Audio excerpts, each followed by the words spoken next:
72. La Maison called Reacher on his Radio Shack pay-as-you-go, not on Saropian's cell from Vegas. The caller ID showed he was using Carla Dixon's phone at his end. Openly provocative. There was a lot of smug satisfaction in his voice. "Reacher," he said. "We need to talk." "So talk," Reacher said. "You're useless." "You think? You've lost every round so far. Except Saropian." "True," La Maison said. "And I'm very unhappy about that. But you better get used to it. Because you're going to lose another 6, and then you and I are going to go around and around." "No," La Maison said. "That's not going to happen. We're going to make a deal. Dream on. The terms are excellent. Want to hear them? You better be quick. I'm downtown right now. I've got an appointment with the FBI. I'm going to tell them all about Little Wing." "Tell them what?" La Maison said. "There's nothing to tell. We had some defective units that were destroyed. It says so, in black and white, on Pentagon-approved paperwork." Reacher said nothing. "Anyway, you're nowhere near the FBI," La Maison said. "You're working out how to rescue your friends." "You think? You wouldn't trust their safety to the FBI. You're confusing me with someone who gives a shit. You wouldn't be here at all if you didn't give a shit. Tony Swan and Calvin Franz and Manuel Orozco and Jorge Sanchez told us all about it. Before they died. Apparently we're not supposed to mess with the special investigators. That was just a slogan. It was old then, and it's really old now. They still put a lot of stock in it. So do Ms. Dixon and Mr. O'Donnell. Their faith in you is quite touching. So let's talk about our deal. You can save your friends a world of hurt." "How?" "You and Ms. Neagley come in now, we'll hold you all for a week. Until the heat dies down. Then we'll let you go. All 4 of you. Or we'll break O'Donnell's arms and legs and use his switchblade all over Dixon. After having a little guy time with her first. Then we'll put them both in the helicopter." Reacher said nothing. "Don't worry about Little Wing," La Maison said. "That's a done deal. Can't be stopped now. They're going to Kashmir anyway. You ever been there? It's a dump. A real shithole. Bunch of towel heads fighting one another. Why should you care?" Reacher said nothing. La Maison said, "Do we have a deal?" "No. You should reconsider. Dixon won't enjoy what we've got in mind. Why would I trust you? I'll walk in and you'll shoot me in the head." "I agree, it's a risk," La Maison said. "But I think you'll take it. Because you're responsible for your people's situation. You let them down. You're their leader, and you screwed up. I've heard a lot about you. In fact, I'm sick of hearing your name. You'll do what it takes to help them." "Where are you?" Reacher asked. "I'm sure you know." Reacher glanced ahead through the windshield. Factored in the effect of the window tint and tried to judge the light. "We're 2 hours away," he said, with a little tension in his voice. "Where are you?" "We're south of Palmdale." "Why?" "We were going to visit with Dean. To piece it all together, the same way Swan did." "Turn around," La Maison said. "Right now. For Ms. Dixon's sake. I bet she's a screamer. My guys will be all over her. I'll put her on the phone and let you listen." Reacher paused. 2 hours, he said. "We'll talk again." He clicked off and dialed Neagley. "We go in 60 minutes, he said. Then he leaned back in his seat and closed his eyes. 60 minutes later, the sky in the east was a dark navy blue, almost black. Visibility was fading fast. Years before, a pedantic schoolteacher in the Pacific somewhere had explained to Reacher that first comes twilight, and then comes dusk, and then comes night. She had insisted that twilight and dusk were not the same thing. If he needed a generic word for evening darkness, he was to use gloaming. Gloaming was what he had right then. Plenty of it, but not quite as much as he would have liked. He dialed Neagley and clicked off after one ring. Her window dropped and she waved.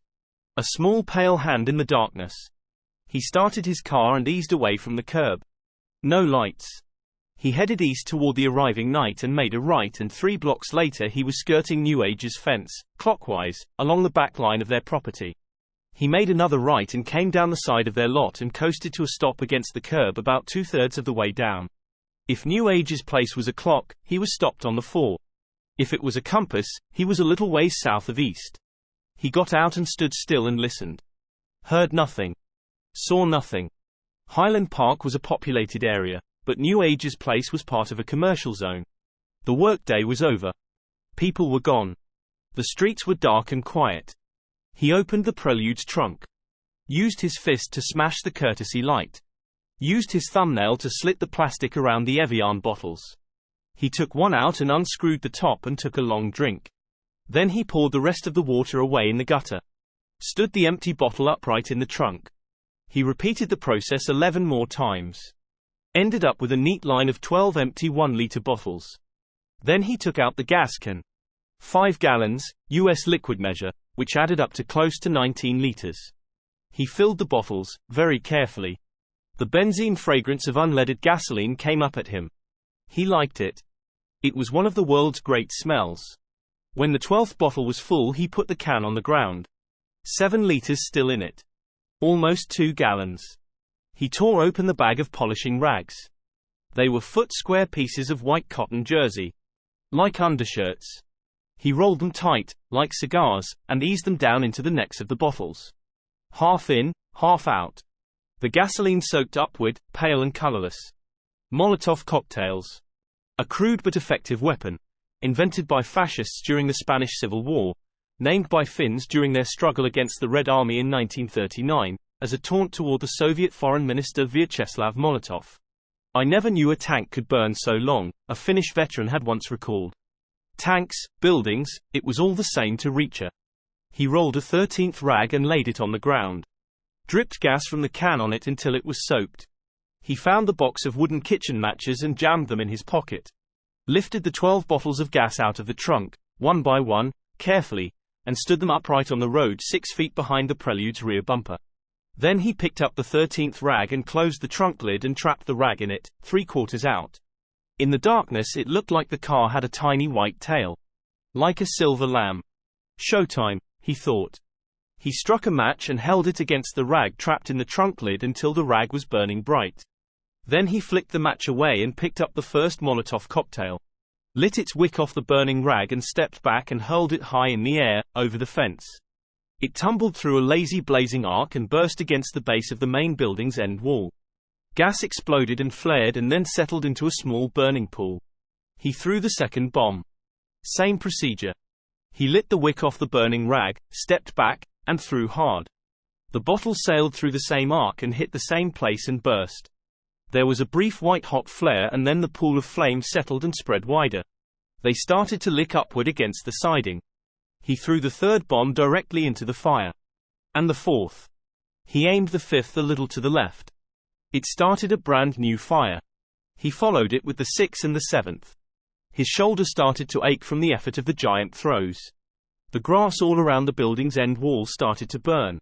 Smoke started to drift. He threw the 8th bottle into the gap between the two fires. It fell short and burst and set fire to the grass about 8 feet out. Now there was a large irregular patch of flames, maybe 10 feet wide, maybe 8 feet deep. Maybe 4 feet high, red and orange and green with chemical acceleration. He threw the 9th bottle harder, and farther to the left. It exploded near the building's door. The 10th bottle followed it. It didn't burst.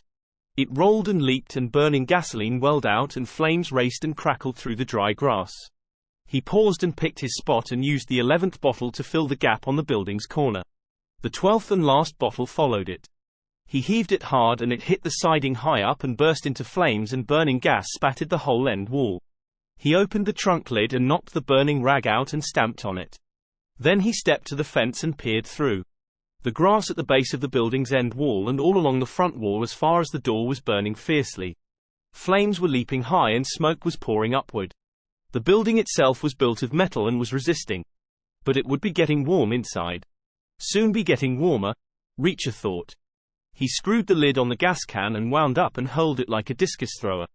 It soared up over the fence and spun and wobbled through the air and landed dead center in the flames.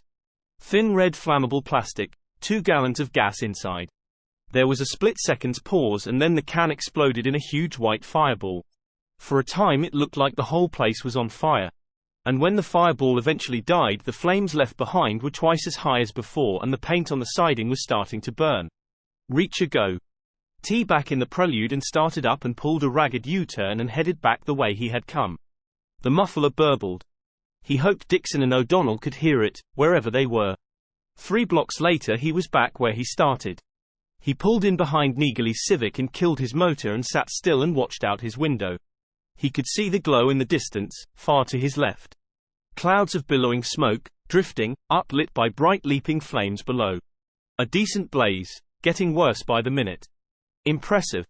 He raised an imaginary glass to Comrade Molotov. Then he leaned back in his seat and waited for the fire department to show up.